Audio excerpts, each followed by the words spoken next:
మెదక్ జిల్లా రామాయంపేట మున్సిపల్ కార్యాలయంలో కమిషనర్ జరిపిన అవినీతి అక్రమాలపై వెంటనే ప్రభుత్వం విచారణ చేపట్టాలని రామాయంపేట మాజీ మున్సిపల్ చైర్మన్ పల్లె జితేందర్ గౌడ్ డిమాండ్ చేశారు.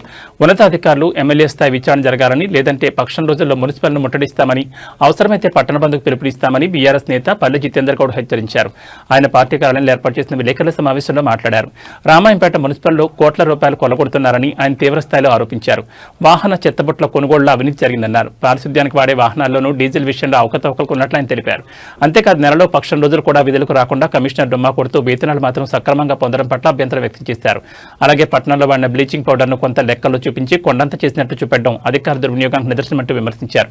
మున్సిపల్ కార్యాలయంలో జరుగుతున్న అవినీతి అక్రమాలపై ఉన్నత స్థాయి అధికారుల విచారణతో పాటు మెదక్ ఎమ్మెల్యే మైనపల్లి రోహిత్ చర్యలు తీసుకోవాలని విజ్ఞప్తి చేశారు.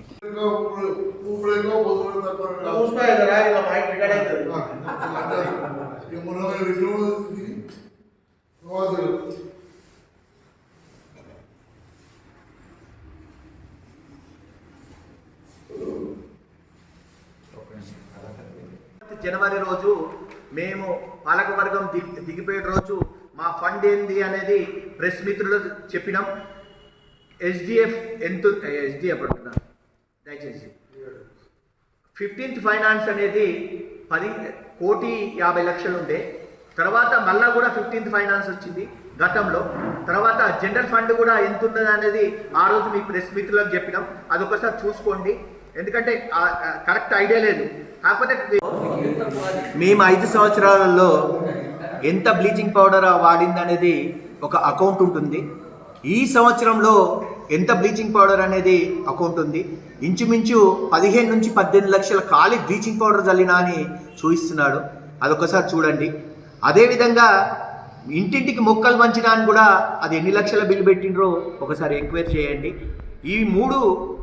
ఈ మూడిట్లలోనే లక్షలలో ఇంచుమించు ₹1,00,00,000 వరకు ఫ్రాడ్ కనిపిస్తుంది. బుట్టలల్లో, బ్లీచింగ్ పౌడర్లో, అదేవిధంగా నర్సరీ దాంట్లో. కమిషనర్ గారు ఎప్పుడు కూడా ఇక్కడ ఉండడు రామాయంపేటలో.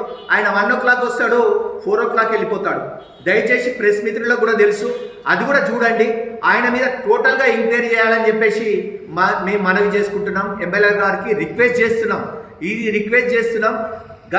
ఒక 10 రోజుల లోపల ఎంక్వైరీకి ఇలా కాకపోతే మాత్రం పెద్దలే వల్ల మేము రోడ్డు మీద బైఠాయిస్తామని చెప్పేసి తెలియజేసుకుంటున్నాం.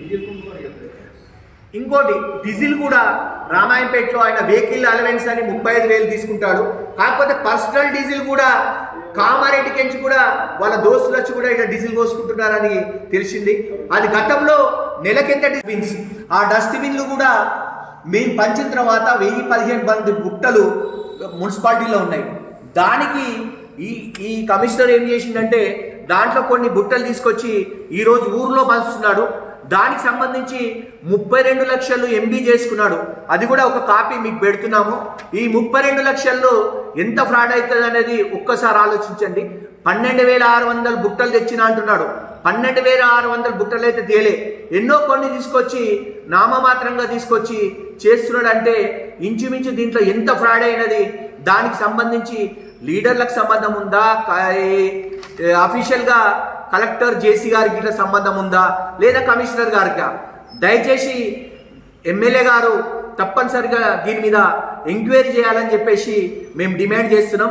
ఈ విషయంలో ఎంక్వైరీకి ఇట్లా చేయనట్టయితే మేము పెద్ద ఎత్తున ధర్నా చేస్తాం. ఎందుకంటే ఈయన ఈ 12,600 బుట్టాల. నమస్కారం ప్రెస్ మిత్రులకు అందరికీ పేరున అందరి నమస్కారం.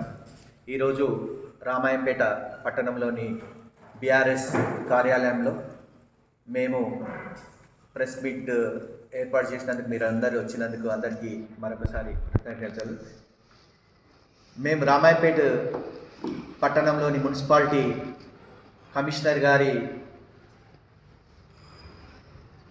ఫ్రాడింగ్ అంటే ఆయన చేసే అక్రమాల గురించి మేము గతంలో ఆర్టీఐ యాక్ట్ కింద కూడా ఇచ్చినాం. దానికి కూడా కరెక్ట్గా రెస్పాన్స్ రాలే. అందుకోసం ఈరోజు ప్రెస్ మీట్ పెట్టడం జరిగింది. ఒకటే, పాలకవర్గం 2025 జనవరి 27 వరకు కంప్లీట్ అయింది. ఆ రోజు నుంచి ఈ రోజు వరకు కూడా ప్రతిదీ కూడా ఎంక్వైరీ చేయాలి.